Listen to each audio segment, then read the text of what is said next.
I'm Ivy Malik, and you're listening to the Headsmack podcast. You are listening to conversations with misfits, mavericks, and trailblazers. Hey, welcome to the Headsmack podcast. My name is Paul Bolney, and I'm excited to have another misfit with me. I have Ivy Malik, and Ivy helps creative entrepreneurs who feel undervalued break free from overthinking and fear, so they can price with confidence, sell with ease, and build a business they love. A former restaurateur with 16 years of business experience, she's seen firsthand how creatives struggle to balance passion and profit. Now through Ivy Malik coaching, she blends psychology, human design, and the practical sales strategy to help creatives take control of their success without the stress. Ivy, so good to have you on. How you doing? I'm doing great. So lovely of you to have me. Last minute, but I love that we can just do it. Yes, of course, we can just do it. Even with technical issues, I am hearing an echo in my earphones that we cannot figure out. And so if I start talking funny, you know what's going on. We'll work So Ivy, thank you so much for coming on, and I love reading your bio, and definitely love the idea of helping creative entrepreneurs who are undervaluing themselves and breaking free from overthinking and fear. But I do want to hear a little bit about your origin story. I want to hear a little bit about Ivy and where you started from. You can go as far back as you want, but let's hear a little bit about your origin story and how you got to where you're at now. So I think a good place to start is when my dad told me to get a real degree. So I'm half Swedish, half Pakistani. My dad is the Asian father. And I wanted to become a film director. For as long as I could remember, I was always holding a video camera in my hand. I was filming and I was having so much fun. Every presentation I could do in my school, I would do it in film format. No one did that at my school. And before you knew it, in the last year of the high school, every presentation became film. They're like, wow, you could do that? And I started like this whole trend in the whole school, and the teacher's like, oh, not another film. I'm like, I started it. I should be okay to do it. But now everyone's doing it. I wasn't unique anymore. So how did you get a love for that? Like, where did that come from? It was my dad. He's really techie. He likes technology. He likes to be part of innovation. We had computers really early on. We were on the internet. As soon as we could get dial-up, we had it. He was like, we were calling people on, I think it was called net meeting. And we were calling random people. We're like, we're speaking to someone in the US. We were in Sweden. Like, this is so weird. We're talking to random people over the internet and dial-up. Yeah. So he handed me the stuff. Yeah, he's a bit of a tech geek. So he handed me the camera, and I'm like, wow, this is so much fun. I remember editing VCR to VCR, with tapes. Oh yeah. So old stuff. So that's kind of like where it started. I'm like, wow, you can do so much with this. When I then said, hey, I'd like to go to film school and become a film director, he's like, yeah, that's a good idea. You do what you like. And then when he saw how serious I was, he's like, child, he doesn't call me child, but let's just say he did. He's like, child, you can have this as a hobby. Why don't you just get a real degree? And, you can do this whenever you want. You can just do this on the side. I was really good shoes when I was a child. I'm like, oh, okay, maybe I should get a real degree. And so that's what I did. I ended up getting a master's in psychology at Edinburgh University, made my parents proud, went to a good university. I did that thing. But I didn't get to do what I wanted. So I was always on the fringe of all my friends who were in the art school, because there are several universities in Edinburgh. All my friends were creatives, and I would just look at what they were doing. I would go to their galleries, and I'd be like that person, like, I didn't get to do this. I didn't get to enjoy it. And then so when this is a bit of a long story, so I'm going to cut short to... Oh, you don't have to cut short. We've got an hour. So I did the thing that everyone does, went down to London, got myself a real proper job in the city, and made my parents proud again. In psychology or in something else? No, I didn't want to pursue it. I ended up not enjoying all the research. Like, I was such an amazing researcher, but I wanted applied psychology, and that university was more research-based over applied. In Sweden, you have to actually do a whole year of living life before you can apply for studying psychology. But I didn't want to do that. I wanted to go straight into university. And I understand why that is so essential, because had I had a little bit more life learning, I probably would have been able to make a better choice of the kind of university I wanted to go to. Right. So I just picked top university. I'm like, which are the top universities that I can apply for and make my parents proud? And I got in, and I'm like, you don't say no to that. If I was wiser, I would have picked the university that has a higher faculty in psychology rather than higher reputation in university. So, at the time, I think Edinburgh University was like 4th or 5th ranked in the UK. So that was merit according to my Asian side of the family. So that's I don't know what the question was, but that's why. Well, it was whether you landed a job, and I asked if it was in psychology.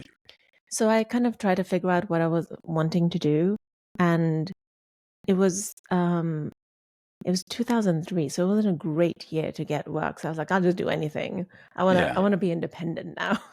I don't want to rely on my parents, because I didn't have to work during university. So I wanted to get a job, and then I just worked in the city because that's just what you did. Got a decent job, moved up the ranks, and then I met this guy who asked me a question that no one had asked me before. I told him about my dream of, like, I want to open a cafe where people can come and chat, like the dream you have. Chat and have wonderful time as Art Deco 20s, whatever, all of that jazz. And then all my friends, they would dream along with me, and they would say, wow, that sounds so amazing. You could do this, you could do that. But he asked me a very different question. He said, why haven't you done it yet? Not in an accusatory way. Right. But that question just blew my mind. I'm like, oh, why haven't I done it yet? Right. And so I started planning. I'm like, okay, there is absolutely no reason that I can find that I haven't done it yet. I've been saving money. I have money to invest. I have a father who is an entrepreneur. He has money. I can ask him to invest. And all I need to do is build my business plan and pitch it to him. He actually said no the first time. He's like, no, this is not a viable business. So I had to go back and redo a few things until I actually got the funding that I needed. And then he's like, yep, this is viable. Let's do this. Wow. So that's how I started my first business. Wow. And then I did that for 10 years. And during that period, I'll just cut the long story short, but during that period, I fed my creativity, and I worked with a lot of, so all my friends were creatives. So I could see them suffering in their businesses. They were being undervalued. They were undercharging. They were being taken advantage of. And that didn't sit well with me because they were my friends. So I went into protective mode and savior mode, which isn't the best mode to be in. But that is what I did. And I tried to help my friends. I stood in as their agents. I did. I tried to get them paid where they weren't getting paid. I tried to negotiate price for them, and successfully so. So there are parts that I just did for them because I love them. But then their friends came to me and said, hey, can you do this for us as well? And I'm like, I've got a business to run, but I can help you. So I started guiding. When I sold my business, my premises that I had, I then didn't know what to do. Now, what kind of a restaurant was it? What did you end up doing? I had a Swedish restaurant. So I had a Swedish restaurant, cafes and pop-ups and collaborations that I used to do. I did it for around 10 years. So it's a long time. Yeah. Well, you got a lot of experience and probably a lot of negotiation skills were developed in that time, and a lot of understanding of business, how businesses are run, and all of that, working with vendors and things like that, right? Yeah. It's fast-paced. You need to be highly adaptable because you're customer facing. There's a lot of sales that's happening every day. People don't realize it, but you're literally selling every day. You're selling an expectation, a dream. You're selling food. You're selling drinks. You're selling all the time. And when you're not selling to the customers, you're selling to your staff. This is going to be great. You can do it. Yeah. Well, in 10 years, that's pretty, well, no, you did 16 years in that business, right? 10 years in that business, 16 years in business at the time of your bio. I think it needs updating. I think it's like 19 years now. Yeah. But so within that time frame, that's pretty awesome for a restaurant. Restaurants, sometimes can really struggle, and so to achieve that length of owning a restaurant is pretty impressive. What were the big lessons that you learned from that you started taking into your next phase? All of it. Like I mean, there Yeah, are yeah. so many lessons. It's a really good question, and I'm trying to figure out which ones to actually pick. But I think communication, that's the biggest thing that I took from that is how to communicate. Yeah. Because I had to learn how to communicate with my team, my staff. I had at the most, it was a small restaurant, so 14 people full time.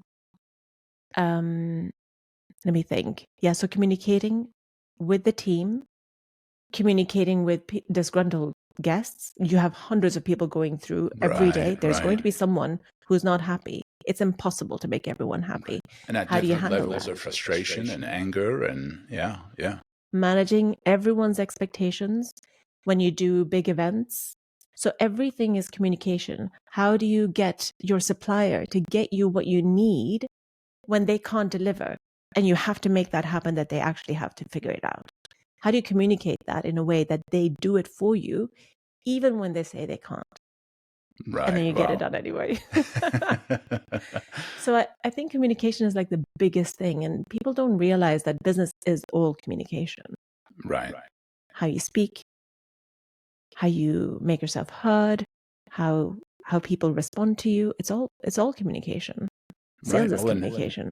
right, and how you de-escalate emotions, when it comes to people giving over their money or dissatisfaction with what they feel they were wronged in some sort of area, is learning how to communicate effectively without matching energy to energy, and because that could quickly escalate an issue to beyond repair. And so learning that in the restaurant business is probably one of the toughest areas, that because you're dealing with food, you're dealing with the basics. You're dealing with food, you're dealing with money, you're dealing with emotions. They have some sort of a relationship or emotional attachment to where they're eating, if they're with family, if they're in a social context. So I'm guessing probably the restaurant business is one of the toughest businesses, because you've got so much random engagements that you've got to manage, and expectations, right?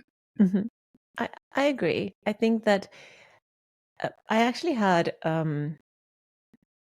there's a lot of stigma for being in the restaurant industry. People think that you're not educated when you're in the restaurant industry. And I was faced with that. I think I was 30 at the time. And one of my staff members says, "What? You've got a master's?" And I'm like, "Yeah, I have a master's, but that doesn't even matter. What do Yeah. you just because I have a restaurant doesn't mean that I'm not educated. You can be educated. Like the amount of skill you need to run a successful business generally is immense. You need so many different business skills. Every skill is Right. needed. And then if you take that and if you remove the fact that a restaurant is a restaurant, it's still a business. It still needs marketing. It needs sales. It needs accounting. It needs people management. It needs every aspect. It needs inventory. You need to do inventory checks. Everything is needed. And Right. Right. it takes every skill of a business to make it successful. Right. And And I think more. people maybe I think every business has maybe you tune out different levels of expertise that are needed. So I don't want to Right. say that it's like the hardest, because there are some really tough businesses out there Right. as Right. well, but using different skill sets. But all the skill sets in every business are there. It's just how much do you need of one over the other. Right. Right. Yeah, I don't want to diminish any business. Well, and the reason I said that is because you're dealing with potentially hundreds of people per day, or lots of strangers per day, that you've got to meet expectations. You got to satisfy. You got to give them a good experience. They've got to leave there satisfied and feel that they've had a good experience. And not a whole lot of businesses have that level of flow through, maybe a theme park, maybe something that has a lot of people coming in. And so I would imagine it is pretty tough, and it does take a lot of skill to run it, that I don't think people fully understand what that is. And the fact that you ran it for 10 years successfully, is quite the achievement. So well done on that. Now, did you find that you brought any of the psychology learning into the restaurant, leading a restaurant and owning a restaurant? Absolutely. I actually didn't realize how much I was doing it until I went into other businesses, until I went into other restaurants, and I was observing how they were doing their team meetings and their training days. I'm like, oh, you guys do this? And I was like, this is so different from what I do. Yeah. So my training manual that I had like psychology of seating. How do you, like, everything was psychology of. I didn't even realize I was doing it, but obviously it makes sense. Like, how do you talk to sell more without them feeling like they have to buy more? And they're like simple things that if you go to many different restaurants and you see what other people are doing, every now and then you hear someone say, like, I love the way that they asked me this, I'm going to use that. And one of the things that I did was implement same again. So you go to the table. It was a casual restaurant.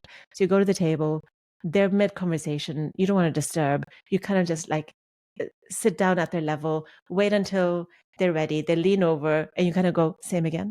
And they go, yeah. And then you just go off and give them the same thing. They don't have to think. Like, make it really easy for them to make a decision, like they've got a drink, they're just mid conversation, get them another one. So they're like little things like that I would train them with, like how do you seat people so that they're comfortable, but it also benefits the restaurant so more people will come in. How do you then make people move? We had a smaller restaurant, so sometimes we're like, oh, you can't sit at a 4 table, we have to move you. How do you move someone without them feeling, I can't believe you moved me? That is the worst thing in the world. Teaching people how to say it in a way, do it in a way when without giving away anything. Like, you're not even giving anything away, but they're like, oh, I'm going to move, they can sit over here. You just create an environment where everything is possible. And how do you so I trained them in all of these things. I love that. And so what was the moment that you decided that you were ready to move? Like, was there a question? Was there a head smack? You said that previously it was a question. Somebody asked you a question nobody had asked you before. What was the catalyst or the head smack that moved you from the restaurant, a successful restaurant business, into the next phase? So I always promised myself that no one will move me out of my business. I will be the decider. So bad economy won't make me stop. Bad year won't make, none of that. So I wanted to make the decision, and I wanted to leave at the top, like my top. Right. So in business, you'll have so many peaks and troughs. And I was on one of my highest highs after I had bad years as well, but I had many, many good years. Obviously, that's just the nature of business. Also, I was through the recession, so I survived the recession, which is like always that's quite an achievement. Yeah, quite an achievement. I pat myself on the back for that. So I had always known that I would leave on the top, but I was pregnant. So that was a very easy decision. Yeah. I'm not having a child. I'm not having a restaurant child. My restaurant was my first baby, and then I fed a few other babies and made other babies. But now I need to let this one go. This one has done its job. So we were creating a family, and I decided to sell. Awesome. And so what did you move into? Like, how long did you take any kind of a break, or did you launch into something fresh right after that? So I took maternity. I had a really lovely maternity leave in Stockholm, but I'm a workaholic, so I was already building my new business. And that's when I kind of asked my friends, I'm like, I don't know what to do now. Like, the world is my oyster. What do I do? Well, you committed 10 years to a restaurant. Like, that was all you knew. And it's quite a crazy, time-consuming business. Yeah. But I'm like, something different. What is my next calling? And my friends basically said, you should do what you did with us. And I'm like, what did I do with you? And then they articulated that I obviously helped them with their businesses, and they're all creators. They're designers, illustrators, and stylists, photographers. And I'm like, oh, but is that a job? Can I do that? Is that a business? And I looked it up, and I'm like, I don't want to be a consultant. Like, that sounds so dry. I was imagining someone in a suit, and I'm like, nothing against suits, but I was like, I'm not a suit, and no one's going to hire me if I say I'm a consultant. And then I came across something called business coaching. I'm like, I can do this. I've already been doing it. I helped quite a few people start their businesses. I'm like, oh, maybe I should give this a shot. And then I started researching, and then here I am now. Yeah.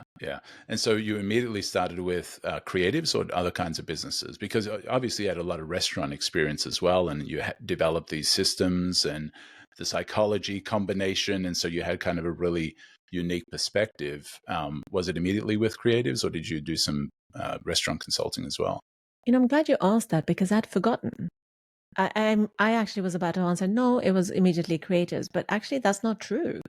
I did actually have some clients who wanted to start a restaurant business, and it was the easy thing for me to do because I literally can still start a restaurant in my sleep. It's like I'm like, this is what you have to do. Regulations are a little bit different here, and depending on the country, there are regulations that you need to follow, and you need to understand what the latest thing is. But I did start there, and then for a little time I had a business with my sister because I didn't want to do too much. It's hard going from having a team who does anything and everything for you to then me being solo. And I'm just used to operating as if everyone else will do things for me. Which clearly I didn't have a team. So I brought my sister in to be my partner, and she had never had a business before. So I needed to change her mindset to become more entrepreneurial. We had, we tried together we were in ideation phase for a long time, and then we launched it. And then it was really tough for her because then COVID happened. And during this time, that's the sabbatical she took to build a business with me. But she ended up becoming, obviously, the parent who will teach and take care of the children during lockdown, which was a little bit it was a bit unfair for her sabbatical from her full-time employment to be that. But we ended it. So we parted. We had a prenup, so it was easy. I call it a business prenup. So it was really easy for us to split. And then my business kind of took off. So we together. Her and I actually struggled. But then the moment she left, I did really, really well. And I've seen this pattern with me, and I'm not proud of it.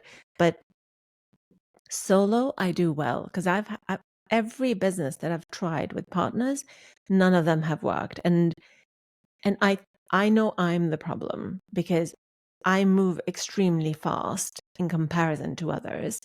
And it's really annoying for people because they need time to think, they need time to consider all options. Whereas I'm like, kind of like today, you literally said, do you want to be on the podcast? And then you mentioned a few things, and I'm like, actually, I've got some free time today. And you're like, let's jump on. And I'm like, that's it. I can do it now. Let's do it. Yeah. And that pace is difficult for people to handle. And I'm not saying I'm right or I'm good. I'm not. I'm saying I'm just a particular way.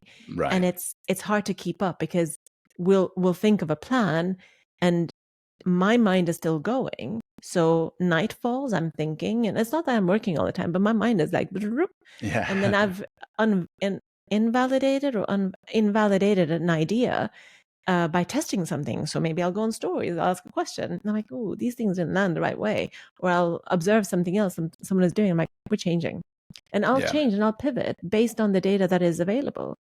And it's just too fast. So if we have a meeting 3 or 4 days later, I'm like, I've moved on. And that's I take responsibility for not being able to adapt to the other pace. Yeah. So now with that kind of a pace, now we're transitioning to you helping creatives. That kind of a pace for creatives must be a little frustrating. Yeah, but they're not in my business. Yeah. They don't have to operate in my way because they don't work for me. So that the pace that my clients set is the pace that we go on. Okay. Yeah. So I also learned that very, very early on. I'm not a coach that has gone through any qualifications. I have the experience of business and I have the experience of life. So my business experience is my business coaching qualification. So the first client I had, I'm like, this is my advice. I was advising. I wasn't coaching, and I was saying, this is what you should do. And I realized, like, I was building the business that I would build if I were that person, and that's not compatible for that person. I messed up big time with my first client, and I owned it. And we worked things out and everything, but that was a huge lesson for me, and I'm glad I had that really early on, because ever since then, I'm like, I need to find out what you want. It's literally my first question. What do you want? Right. And then I drag your desires out of you, and then I figure out how we're going to make that happen at the pace that you want. And then I might question the pace, because people tend to procrastinate and don't want to make any decisions. But it's not the pace that I would have for me. It's the best pace for the person I'm working with. Right. Because working with creatives is definitely a different thing than working with normal people, because we're a strange breed, and sometimes the pop type direction can sometimes be actually frustrating for some creatives. Some creatives can thrive in it. I've seen them both ways. I've led creatives for 30 years, and I've seen some creatives where, they work with a pop, decision, do this, head in that direction. They love the structure. They love the guardrails, and others are a little more free flowing, and for you to go in there and say, pop, do this, by tomorrow, 10 a.m., blah, blah, blah, that for them, it's like the worst thing in the world. And so, with you helping creatives, what was your first experience like? What was, you mentioned some of those learnings that you had early on in working with, and what are some other things that you learned with working with creatives? I mean, so much, but also it wasn't the first time that I was around creatives. All my life, I've been around them. My husband has an award-winning design agency. So I've seen firsthand how it is to have a small agency that makes multiple six figures and is extremely well regarded in the industry, has all the awards. So I kind of knew the pitching cycle and how I saw what they were doing. So for me, it's not that I'm new to the world, but I was new in the position of, well, I'm your guide now. Right. And I don't know what particular thing.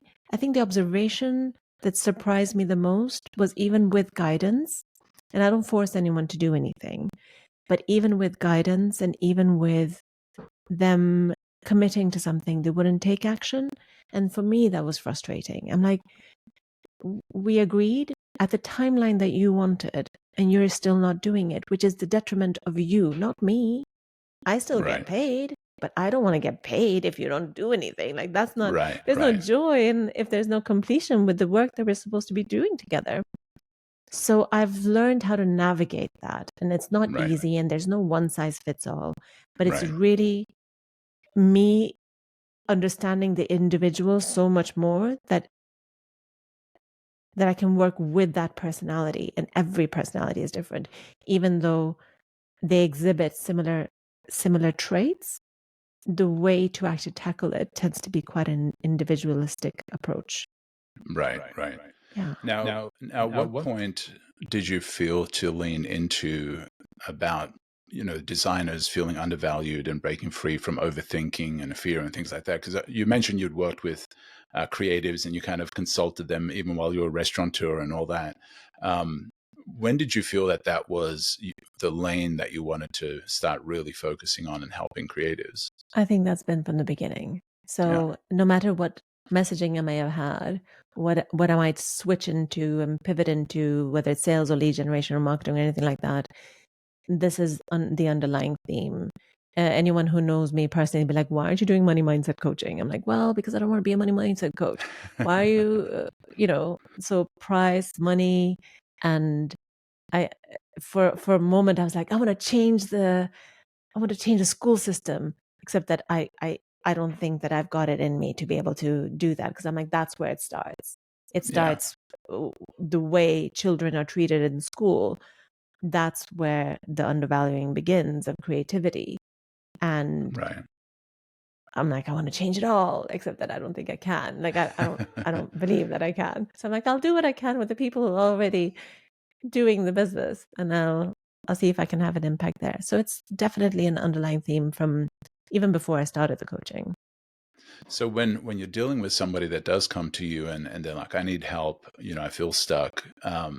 What are some of the first questions that you ask them that helps you kind of understand them and for them to understand themselves?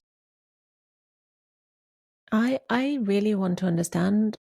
So first I have to build trust, and they need to feel safe in letting me know what their inner feelings are. But ultimately, I need to know what they want. I really do start there. And they can just paint the picture. And it's rarely money. Nobody is wanting money. Everybody just wants to work on good, interesting projects with clients who value them. And value does not mean money. It's like, I value you and your design and your creativity and the way you think about the project. That's the value that they're wanting to see recognized.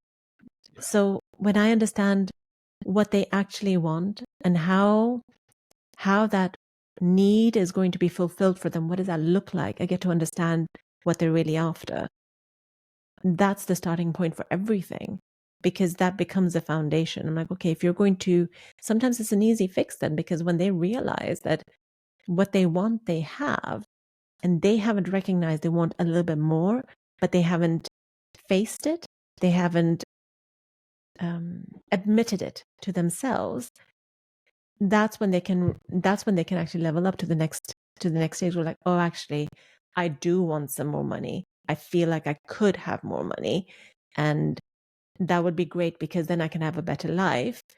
But I'm not in it for the money. I'm in it to have a good business life, and it would just be great. So the money aspect comes in, but there's no client I have who is driven by money, and I don't take those clients either, because I specialize in sales.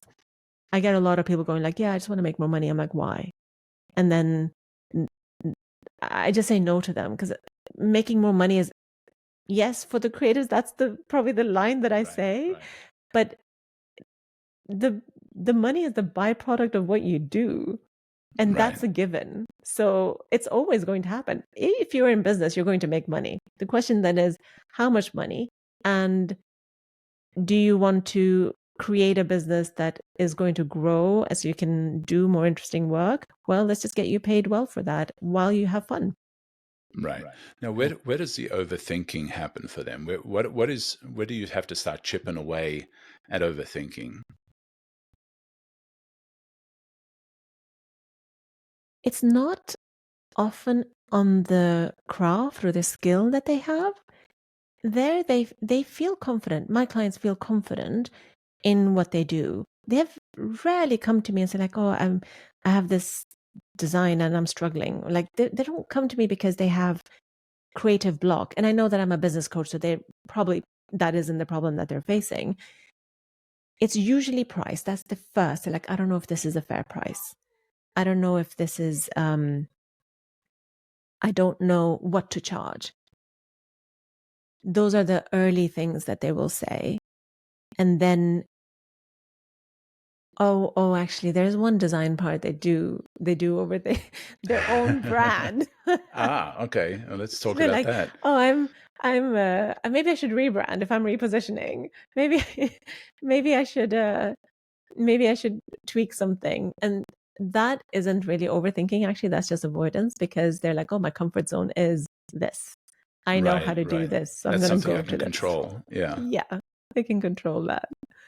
So overthinking usually is on pretty much every business aspect.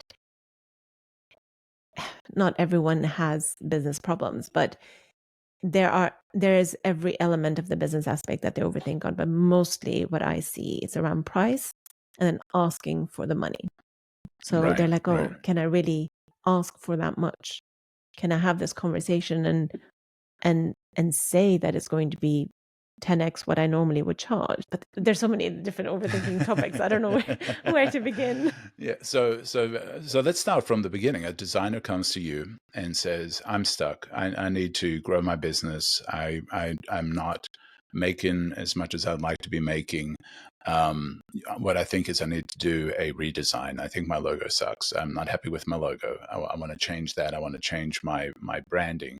What do you do to get them over that misconception? If it is a misconception, sometimes it could be, but if it is a misconception, how do you help them get over that, saying that the problem is the visuals? Okay. So I'll be like, okay, that's great. Thank you for telling me that. Is it okay if I ask you a few questions about your business and just to understand where you're at so I can have a better picture of the full business? And then I'll start asking them about where their clients come from, how much they charge, when was the last time they had a sales call, and how many sales calls they had, how many times, how many visitors did the people come onto the website. I need to find out, what I'm trying to find out is what is their lead generation strategy. Then I'm looking at what is their sales skills. And then I'm looking at, okay, well, how much money are they making each month? And what have they done to try? So I'm trying to find out how much action have they taken on the business aspect of things. And when I understand how much action they've taken there, then I'll be like, look, you may want to rebrand. And I think that's a great idea if that's how you feel. You're the designer, you know your skill. But why don't we test out a few things first to see how we can fix your business foundations? And by that time, I probably would have told them about their positioning. The positioning was probably a little bit broad and weak and needs refinement. They probably don't have a clear offer. So it's not clear what their customers are going to get when they land on the website or their Instagram account or something like that. By this stage, they would have realized, like, okay, there are a few things I need to work on. I try not to overwhelm everyone because everything. I'm just showing all the things that I could do. It'll paralyze people too. Yeah. Yeah, I don't want to paralyze them. So once they see that there is some work to be done, then I would obviously say, well, why don't we work on the business foundation first? Because out of all the work that we're going to do, you may get inspired to change your brand again. And why don't we wait and see how that may turn out? Something along those lines. I mean, that would be my strategy in this moment that you've just described. Yeah. Well, and I think for designers, for them, the easiest thing is to blame the thing that they can change, that they can fix. That's easy for them. And, being honest about some of the other things. And you mentioned several things that I definitely want to kind of pull that thread and talk about a little more. You'd mentioned, about the leads coming in and, how they're getting new business. You mentioned referrals as well. I think you mentioned referrals. Or at least I was thinking, all the people are relying on referrals right now. Almost all of them. Right. And so that's what I was going to talk about. So if they say, right now it's referrals. I finish one job, I get another one from somebody that's happy with my business and they refer me. How do you help them to move beyond that as a primary strategy? So first of all, I just want to say referrals are gold. I think they're the easiest clients to convert. They should never stop. Like, let's never remove referrals as a source of leads. They're beautiful, they're great, but being reliant on just that's the dangerous game. So if someone comes to me and says that they only rely on referrals and they want to expand and do other things, one of the things that I hate about the coaching industry is that there's a one size fits all. It's like, oh, do this, and then you'll get leads. No, you won't. If it doesn't fit you, if you can't nurture that system or that flow, it's not going to work. So I take a very individualistic approach, a very personalized approach. I need to find out who you are, what are your strengths, what do you like, what you don't like. Some people hate social media, they don't want to be on it. So how can I take your best strengths, and even if you don't like to do marketing, there has to be something. So the rule is, if you want to be doing marketing, you have to choose something. So we have to choose the best of the worst if needed. So I have one client who says, I don't like social media. I don't want to be on video, so no webinars. I don't want to do podcasting. And I'm an introvert. And I'm just like, okay, do you like to write? And she's like, I can write. I'm like, okay, great. We'll go down the writing route. What can we do? So then there's the email. I'm like, do you have money to spend on ads?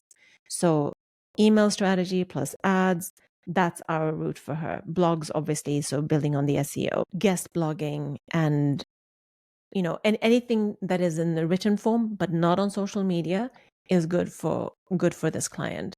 So that is a completely different strategy from my other client is like, I love social media. I want to dominate. And they're on LinkedIn, they're on TikTok, they're on Instagram. And I'm like, please just do one. And they're like, no, I'm going to do it all. I'm like, great. Okay, do it all, but do one really, really well. So, everyone has a different strategy. Maybe there's a podcasting strategy. How can I meet my ideal clients from a podcast? Or how can I use the podcast to attract more people? So if someone speaks really well and they haven't even thought about it, I'm like, look, we've been sitting here, you've been talking for 15 minutes nonstop and it's super engaging. Do you have a podcast? No, I don't. Do you want to do a podcast? Oh my gosh, that sounds amazing. Now I found a lead generating strategy for them. So the key is to understand all the different marketing systems so that you can implement it in the business for the person who can benefit from it the most. And that's the ultimate primary strategy. And then after that, things just become easier because you enjoy it. You enjoy writing. You enjoy being on social media. You're going to sustain it because marketing and business is forever. It's not going. It's not going to stop. Because the way, even if you can have a system that perpetuates itself, it needs management. So ads, you can't just put ads out and leave them to run. You have to make sure that they're responding as they should. And if they get fatigued, you need to update them. How do you know? You need to do some market research and do some more and gain some more insights in order to actually create a new ad strategy. So marketing is forever. And I think the sooner most entrepreneurs can accept that, the better. Right. And then one of the other things that you had mentioned too, so referrals are not ideal, but they're awesome because that's people that love you, share you, and tell others about you. That's an amazing way to grow a business, but it's not a secure or a reliable, maybe. Reliable, yeah, that's the word I was looking for. It's not a reliable way to do it because you've got to get other ways of generating leads through the door. But one of the other things you had mentioned that you do early on is looking at positioning. So talk about that for a little bit. It's a term that maybe somebody has heard, maybe they've heard it, but they're not quite sure what it is. When it comes to positioning, I think it's critical for any business, particularly designers, but talk about positioning and how that matters and how that makes an impact on a business. I think in really simple terms, it's the way that I would describe it would be, well, if you're going to get picked, how will people know to pick you? And your positioning comprises of your values. It needs to be there. And it's not all packed into one sentence, but it's the whole brand itself needs to be positioned in a certain way. Who are you for? Who are you against? Your price is really important in this as well because it positions you. How do you want to be perceived? Who do you want to select you? All of that is extremely important. And I use niching strategy in this, and I know people hate this. I think it's the simplest way. I like to take simple ways, like I don't like to complicate things. And niche marketing strategy is a really easy way to start positioning yourself. And the way that I help people do this is because there's so many different ways to do this. Select a sector. So let's just say skincare for now. And then select a characteristic. So maybe it's vegan skincare. Or I'll just go with, I can't think of, I'm just going to go with vegan skincare for now because I bought some vegan skincare earlier today. So vegan skincare. And then the more defined you are in selecting who it's for, let me just rewind. I think a lot of people think that being niche as a designer is like, oh, I do brand strategy. I do branding. I do logos. That is a service you provide. So alongside the service you provide, if you add the service, who it's for and a characteristic to it, you're going to have a more unique niche. Now, that could be everybody. So then how can you differentiate yourself against all the other people who work with vegan skincare? And that's how And the way to position that is going to be through the market research that you do by interviewing people and understanding what they want, how they want to be spoken to. And you'll use that language in order to position yourself as the chosen person by chosen brand by the people that you're actually wanting to work with. I mean, that's the way I do it. And I know there are experts out there who are doing it differently. No, that's great. In my world, that's for me. Yeah. And I think positioning definitely makes a huge difference. And the more you can niche down, definitely helps. Even within, vegan, skincare is it for teenagers? Is it for senior adults? Is it, and niching that down as much as possible, even based on ethnicity and based on regions and based on sun exposure. And, you can get really niche with a lot of those things and then really dominate that market in a way that you couldn't if you were just a skincare company. Exactly. And there's so much resistance towards niching. So one of the analogies that I use is, let me choose, I have so many different ones. Okay, let's imagine that I'm in a huge room full of hundreds of people and I've lost you. You and I are friends. And I'm like, oh, Paul, he's amazing. But I want to recommend you. And I've met someone in this room, but I don't know where you are. So I'm like, oh, there's a guy called Paul. I really want you to meet him. When you see him, you must say hi. But there's no way to find you. Now, if you're niched, I'd be like, Paul, stand in the upper right corner. I'll send people to you whenever I see you, right? You're niched in that upper right corner. And I'll be like, in this big room, I'm like, you know what? Go to the top right corner over there. You'll see Paul. He's absolutely fabulous. Boom. People are going there. It's so easy to direct people when you're niche. And the beauty of it is you're still in that room with the hundreds of people. And everyone else can also come and work with you if they want to, because there's someone up in the top right corner over there that everyone's wanting to hang out with. I want to go there too. That's why niching is so beautiful. Right. Well, and then also, it, like you were saying, it allows people to accurately recommend you. And, if you're especially if you're about the referrals too, is how do they recommend you? And so, it would be, you need to go to Ivy because she has organic skincare products for, young adults that live in sunny areas, like Florida or wherever it might be in Hawaii. And she's the person you need to talk to about that need that you have, as opposed to, well, you've got a specific problem. Well, Ivy kind of does skincare, but I don't know whether she can help you, type thing. So I think that's where that positioning really makes a big difference in any kind of a business.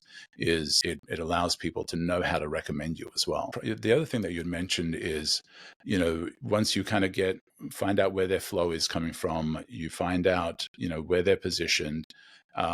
You're moving into what's the next step? What's the next thing after that you start moving into? Is it offer? Is it pricing? Where do you go after that? So we'll go into offer and pricing. Let me think. There are a lot of moving parts that happen concurrently. So it's not really linear in business. You might get a lead come through and you need sales training. So it really is dependent on where they are in business. But if we go in a linear way, be like, okay, so now it's the price and offer. I don't love offers. I'm not a huge fan of offers, but it's what the market wants. So I give the market what it needs. I love offerless selling. I love being able to just hop on a call and understand what people need and provide them what they need within my expertise. And why are you against offers? Limiting. Okay. I can feel like it's limiting. I think that everyone should have a measurable transformation. So something that is a transformation that you provide. So that's great communication for your socials, website, or anywhere you print what you do and describe what you do. That's really key and that's really important. But with an offer that attaches a package to it, I don't love that. I like for people to jump on calls with people who have problems with the transformation that they require and then see the kind of offer that would be suitable for them. Yeah. But not everyone is skilled at that. So I also have to meet my clients where they are. So some have an amazing, some are fast and they can think on their feet and go, I can see this, I can see this, I can see this. Great. I know how I can support you, and this is how much it will cost. Some of my clients, they need to know, they need to go away and think, which is why most people don't give a price on the on the sales call. So what they'll do is they'll need to think about it. So which means they need to come in to the call with a preconceived price that they're going to sell, which also means they're assuming there's a problem that there is needing to be solved, which is why I like offerless selling in that respect. So, when it comes to something like creativity and creative solutions and creative services, a lot of times the answer is, when somebody says, how much is this going to cost? The answer is most of the time for creatives, from what I've heard, is that they say depends. So how do you help designers get beyond saying that, or is that okay? Or how do you help them to answer that question of, so how much is this going to cost, when they're on that sales call? So they need to gather all the information before they even get to that point. So the way to never have to say it depends is by gaining the information you need to satisfy the answer before it actually shows up. The other way is to price in a way that you're always profitable and always know your floor. So if you're saying it depends, I'm going to make an assumption here which may not be accurate for all. So disclaimer there that this won't fit all. Right. If you're saying it depends, it's likely that you haven't had enough sales calls to know exactly how much everything should be costing. But the moment you sit in front of someone, you're like, okay, business of 50 people, you have 3 products you're selling. Okay, I'm making these random numbers up. There are 50 products you're selling. You need packaging design for this range is 3 different designs. You kind of will know what it will cost because you have the experience behind you, because you've done it before. You've priced it before. So you kind of know a business like this has a budget of 35 or 45 or 100.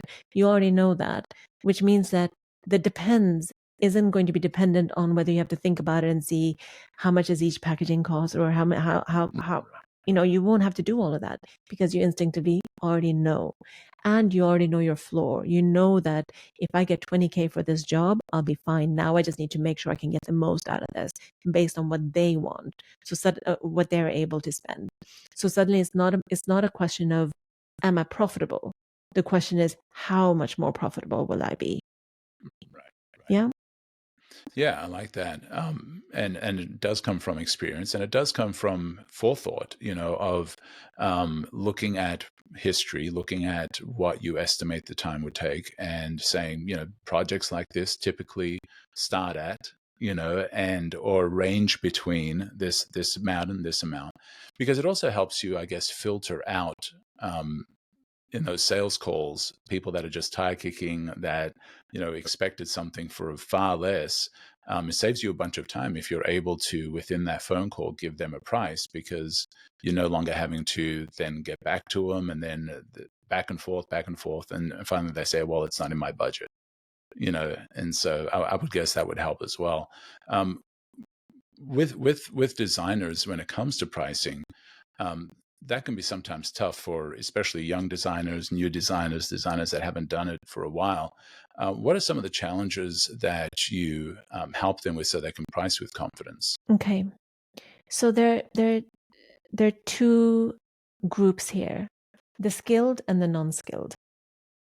So let's take the skilled ones for a second. So with the skilled ones, they have several years behind them, sometimes even 15, and they're charging less than the graduates. So they don't know what's out there. Biggest problem in the industry is that people don't know what their peers are charging. Everyone's like, I don't want to tell other It's people so secretive. what. Yeah, super secretive. What if people were just open about it?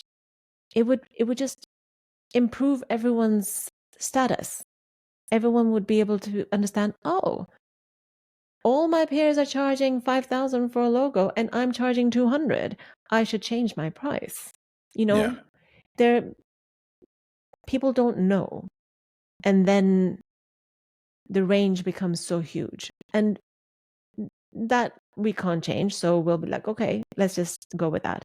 So we've got the skilled creatives who have skill behind them. So my first role is to let them know that they are skilled, because they think that every creative I know, they're still thinking they can improve their craft, and they can, and their skill. I'm not saying stop doing that, but at some point you need to recognize that I actually do have a lot of skill. I am good at what I do. And the imposter obviously creeps in there. It's like, oh, maybe I'm not good enough because people aren't willing to pay me what I want. So they start devaluing themselves even more because they feel that, well, if I can't charge more, then maybe I'm not worth it. And that's the first hurdle to get over. So once they recognize that they're skilled, and once they hear what other people are charging, they actually feel ready. We're like, oh, okay. So I had one client who did this. He was charging $1,500 for a website. And I'm like, oh, how long have you been doing this? I check all the things. I'm like, are you good? Are you delivering what they want? Are people coming back, and are they happy? Are they referring you? When I get all the check marks, I'm like, okay, so just wanted to let you know that I have clients in your caliber who are charging 10K plus. He's like, really? 2 weeks later, he sold a 10K website. Wow. All he needed was the knowledge and the permission that he's good enough, and that others are doing it, so therefore he can do. So everyone's situation is different. But the skill creatives, it's a lot easier to kind of make them see. And then it's about gaining that confidence. And the confidence is from doing. A lot of people forget this, because the moment they're like, Ivy, I just doubled my rates, and they said yes. I'm like, yeah, do you want to double it again? They're like, okay, I'm going to try. Yeah. So we gain confidence from trying new things. And when it doesn't succeed, it doesn't need to knock you back. But when it does succeed, it's confirmation that you're on the right path. And you won't know unless you try. Right. So go ahead and just try. With those who are not skilled, I don't usually work with entry-level creatives. So I cannot speak from experience on this. But I would definitely say you need to gain the skill. Skill is important. So I am not an advocate of charging an exuberant amount of money if you don't have the skill to deliver. I'm not on that faction. A lot of people hear me say charge more, because that's a narrative that I have, but they never read the full context in which I say this. So I'm saying it here now, loud and clear. If you can't deliver to the expectations of the client, you have no business charging more than what they value it as. So the client is still the person who's setting the level that is appropriate. It's not me, it's not you, it's not the designer. The buyer, if they are not going to be satisfied with the product, even if you charge less, you're overcharging. If you're charging 10K and they're not satisfied because they're like, this is not what I asked for. I'm not talking about subjective, I like it or not. I'm talking about the actual delivery to the standard that you said that it's going to be delivered at. Then you're overcharging. Then you're not charging correctly, I should say. It's not even overcharging. So with new people, I would say I need a specific scenario. I'm not sure if I can. I just do the work and look at your peers. I think that's what I would do. Look at your peers of the same experience and see what is the going rate there to give you an idea of what to charge. And I'm not a fan of saying, look, you must charge what everyone else is charging, because you could be an extremely skilled person without the experience. So in my charging more trifecta, I have 3 things: confidence, experience, and skill. And skill and experience are 2 different things. You can have experience of 10 years and be a shit designer. Right. Because you haven't developed yourself, You can be 1-year designer with really excellent skill, but that's only 1 year of experience. Right. So there are elements that need to be ticked in order to see whether you're in a place where you can charge more. It's hard to answer that first one. How would you do it? Yeah.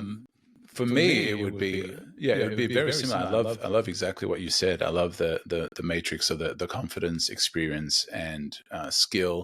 I think definitely, understanding, what else is out there and what others are pricing, and being fair based on your skills and the level of solution you solve. If you solve a $10,000 problem, you need to be paid $10,000, as opposed to, it's a $10,000 problem and you're only charging $1,500 for it. And so, you definitely need to look at how big of a problem it is, and how valuable is it for that problem to be solved, and then charging appropriately and not selling yourself short and saying, well, I know this is going to change their business and generate tons of income, and it's a big deal for them to get a new branding and new everything in place, and I'm only going to charge them really cheap. Then I think you're selling yourself short. But if the success of the endeavor is high value, then you need to value yourself high. Yeah, I love that. I agree. Now, when when it comes to sales, for designers, that's the tough thing. For creatives, for anybody with a creative, the sales part is probably one of the things that they feel that they are not capable of, and I think they are, but they might feel that they're not. When it comes to coaching them through that mindset, what are some of the things, or what are some of the tools, or what are some of the questions that you ask them to help them get beyond that thinking of, I don't do sales, I'm not a salesperson, I don't want to be salesy? Yeah. So if you said that to him, I'm like, that's great. You don't have to be a salesperson. You don't have to be salesy. We're off to a really good start. Do you want to make some money? Shall we figure out how to do this without being salesy? I actually, the way you see me right now, this is how I am. I'm not a very serious, I'm not deadly serious all the time. I tease my clients. I joke around. This is me in a coaching session. The thing that we want to get to is what the fear really is. You need to understand why. And when we understand why they don't want to sell, and it's if it's, I actually haven't come across anyone who repeatedly wouldn't do it. The taking sales calls, they're all willing. Everyone's willing to try. So that's a great thing. The thing that's hard for them to do is actually share the price. So that's where a lot of the work goes. How do I talk about money on the call? How do I get them to get them to tell me what the budget is?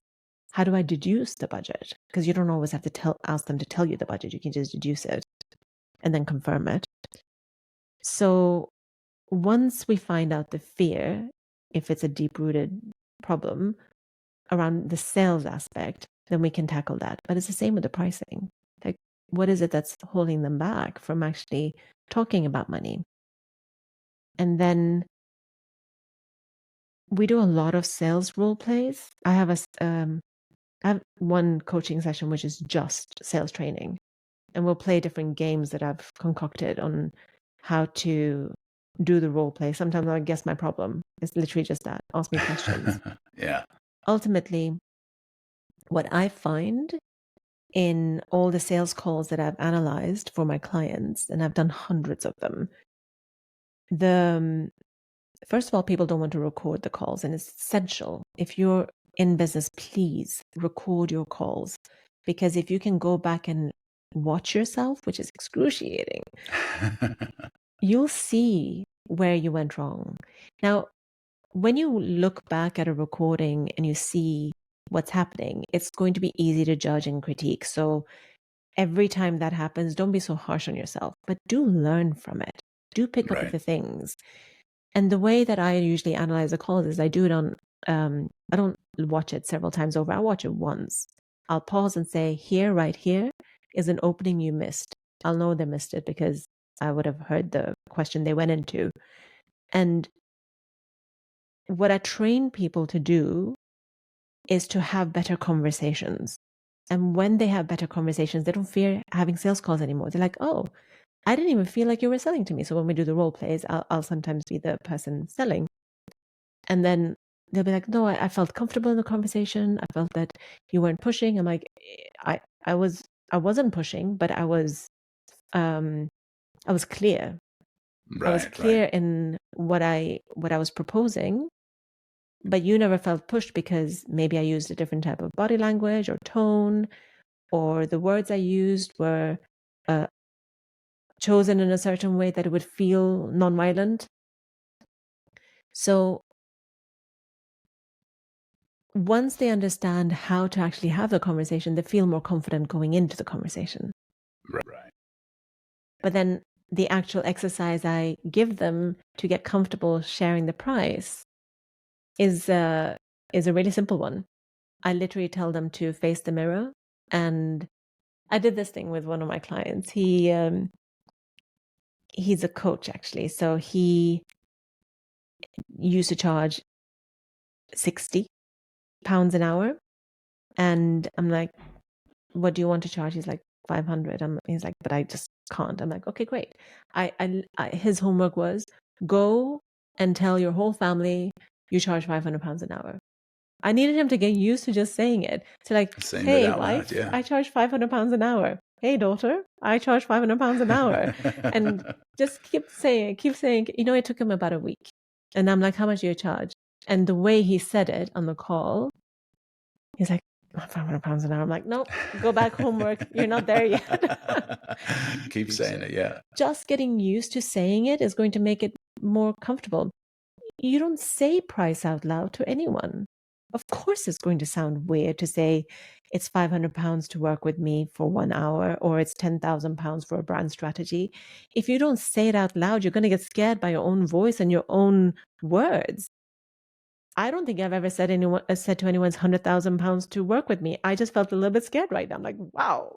Yeah. Shit. Yeah. Sorry, can I swear here? I don't know. Yeah. That's fine. 100,000 for like coaching with me? That's insane. Of course I'm going to be scared of saying that. I'm human too. But if I say it enough, then the time that I say it, at least I can hear myself say it and I'm used to it. So mirror work and talking to the family. I also say if you've got kids, sell to your kids. Your kids are like brilliant. They're going to ask you questions or try to sell to them. They're going to be the best kind of sales role play that you've ever had. Yeah, that is so good, man. That I think for somebody that's a head smack right there, because your words are powerful, and the words that escape your lips are super powerful. And when it comes to pricing and talking to somebody about what you do, is if you've never said the words, it's hard when it first comes out. And so practicing, like you said, in front of a mirror, saying it to your family, saying it out loud, voice record on your phone, and say the whole thing on your phone. Just get the words out past your lips. It's incredible how liberating and how freeing and how transformative speaking those things. That's why the words we speak are so important. I love that. Well, I can't believe how quickly time has gone, and thank you so much for your time. This has been an amazing conversation. And before we wrap this up, I usually ask this of guests. I've started doing this recently, and it's a great way to just make sure that nothing gets unsaid. But what's a question that you wish I'd asked you, or a head smack that you'd like to share that maybe we didn't cover already? I feel like you should have an answer, but you asked me really good questions. You're a great host. Oh, now I'm going to come up empty. Oh, that's okay. That's okay. No, it is quite a deep question or a tough question, especially if you haven't prepared. But I know sometimes, when I get a chance to have these conversations with people that are just brilliant at what they do, and sometimes there's something that comes to mind as we're talking that they're like, well, I really wanted to say this, but he moved on to the next question. And so I give opportunity for that. And if you don't have one, that's absolutely fine as well. So like I'll give you another second. What's that? I feel like I'm letting you down. Oh, absolutely not. No, this has been amazing. So much gold and so much value, especially for creative entrepreneurs, and even just your journey from being a restaurateur has just been a wonderful share, and I loved hearing about it. So, if people want to work with you, if there's a creative entrepreneur and they're struggling, they just need somebody to be there to help them, to challenge them, to take them to the next level. How do they get a hold of you? You can follow me on LinkedIn, on Instagram, connect with me there if you're listening to the podcast. I'm happy to answer any questions that have come up from listening to this conversation. And of course, my website, ivymalik.com. So it's my name on everything, Ivy Malik Official on Instagram. Perfect. Well, I will have the link in the show notes, and this will be out. And I think you're going to be able to help a lot of creatives.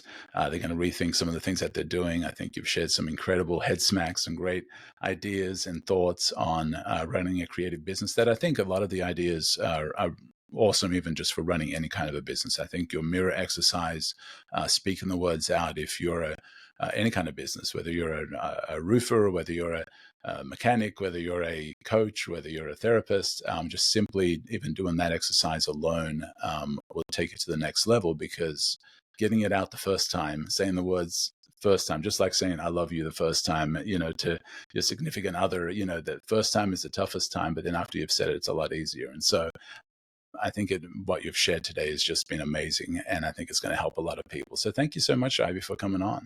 Thank you so much for having me. You do ask incredible questions. And, I just thought of the answer to your Headsmack question. All right. Can I let's respond? do it. Yes, absolutely. I think the question is there something beyond the strategy that would change the fate of the business? I don't know if that's the right question, but something along those lines. Should I answer? Am I meant to answer the question too? Yes, absolutely. Answer it. Yeah. So I think that our conversation has been incredibly strategic. We've obviously hit on some emotional notes as well, but it's been a strategic one. And I think that there are two elements to business and running a business. One part is a strategic part, and I obviously talked a lot about the person, the individual, but that part is the energetic part. And I don't come across as a spiritual person, and I don't want to be defined as a spiritual coach. But I find that if there's no energetic alignment with what you do, and you only work on strategy and you only work on the superficial level, and you don't go internal and actually align yourself fully with who you are and what you want, then there's usually a disconnect and it doesn't work. And I see this time and time again with people who say, I do all the right things, I tick all the check boxes, but it's not working. And I do the mindset stuff. And I'm like, okay, let's review. And I'm like, yes, you are doing all the things. What is it that's missing? And at that point, we actually go into a much more deeper level, which is the spiritual side of things. And I don't mean to go completely woo, but energy. Like, what is the energy you're bringing to the call? What is the energy you're bringing into your marketing? Because at an energetic level, there's also connections to be made. Right. Yeah, I love that. Opens up a whole new chapter. Man, I know. Now I'm like, I've got questions popping up in my head now. Yeah, I love that. Okay. That's really good. So for somebody that's where they're stuck, that's where they're, okay, now I've got the strategy. I think I've got the strategy, and I'm, feeling a little more comfortable with my pricing and my sales, feel fine with my creative, ability and all that. How do you get them to start thinking about that a little deeper? Like, are there questions that you ask them? Are there things that you do? So I'm a deeply emotional person, and very often I even notice this in my coaching. I don't say like, oh, how does that, I don't even know what the other question would be, but I'm like, oh, how do you feel about that? I always say feel. It's like, are you connecting with your body? What is your body telling you? So only 98% of the brain is in 2% of our brain is in the awareness region. Everything else is subconscious. Now, if that's the case, how do we access that? Well, our body speaks to us.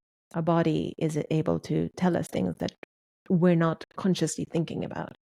So if we can tune into our body and listen to our body, we're going to know much more. So our intuition, our gut instinct, our emotions, they are cues, which if we ignore and just think about, okay, these are the strategies that I should do. This is what I read about. This is what someone told me I should do.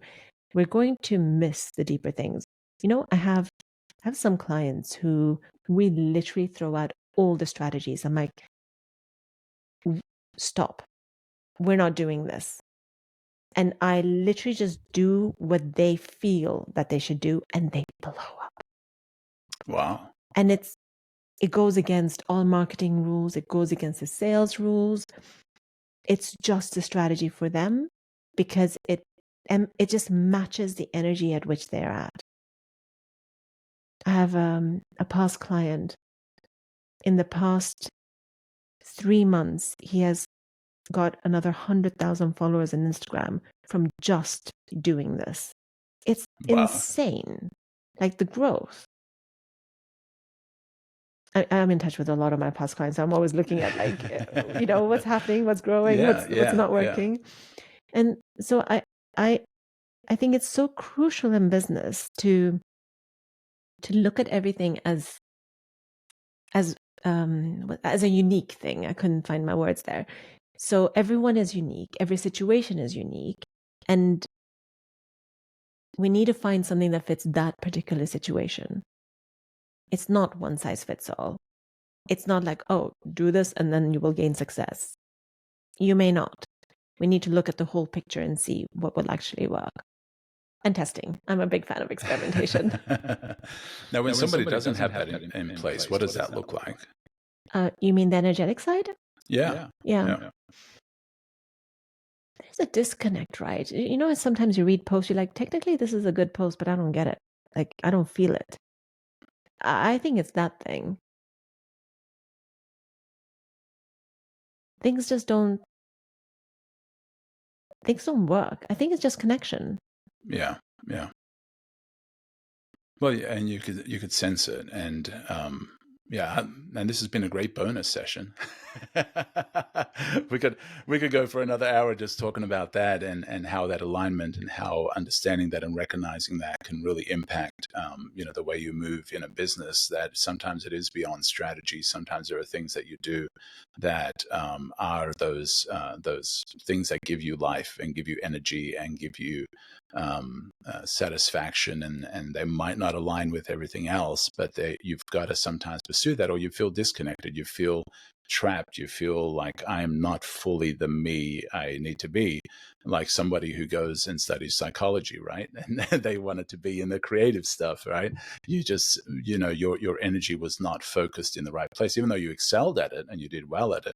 But that's not where your heart and your desires and your passions were. You're a great host. Oh, this has been so much fun, Ivy. Thank you so much for coming on. And be sure to check out ivymalik.com. Reach out to Ivy. She's pretty active on the socials. Reach out through Instagram. And I'll have these links in my show notes. And would love for you to connect with her, especially if you're a creative entrepreneur and you need somebody on your side. Ivy's the perfect person. And I'm sure, as you've seen in this interview, she'd be a great asset or a great person to be connected with. So thank you very much, Ivy. Thank you so much for having me. You are listening to Conversations with Misfits, Mavericks, and Trailblazers.